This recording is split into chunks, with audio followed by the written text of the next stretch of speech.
سفيان رحيمي لاعب فريق العين يتسلم. في هذا المقطع غادي نتكلموا على افضل لاعب في الدوري الاماراتي والهداف دوري ابطال اسيا اولمبيات باريس، لاعب مغربي سفيان رحيمي. سفيان في هذا الموسم لعب 46 ماتش، قدم فيهم 41 هدف كافضل موسم في تاريخ سفيان رحيمي. وسفيان رحيمي الان كيتعتبر المرشح الاقوى بالفوز بالكرة الذهبية الافريقية بدون منازع. وفي هذا الفيديو غادي نشوفوا شنو قدم سفيان في هذا الموسم 2023-2024، ما هما الفرق اللي باغيينه في هذا الميركاتو الصيفي، وحقيقة انتقاله الى باريس سان جيرمان الفرنسي. قبل ما نبداو ما ننساش تفاعلوا معنا بواحد اللايك والاشتراك باش توصلوا لجميع الفيديوهات ديال قناة رضا سبورت.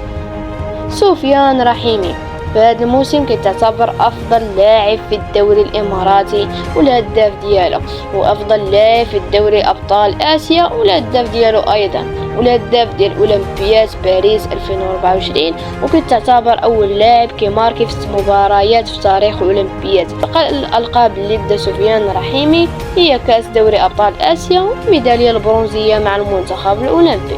والان سفيان رحيمي عنده 3 الوجهات، اما ينتقل الى الدوري السعودي من بوابه النصر السعودي اللي اكد عليها الصحفي الموثوق فابريزيو رومانو لانهم باغيين خدمات ديالو، او يبقى مع الفريق العين الاماراتي او ينتقل الى اوروبا. فالعروض اللي عند سفيان رحيمي هما فياريال اسباني واسبانيول اسباني.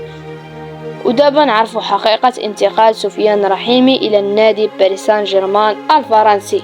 ورا ما كاينش شي خبر رسمي لانتقال سفيان رحيمي للنادي الفرنسي، والان الاقرب للفريق للانتقال اليه سفيان رحيمي هو النصر السعودي.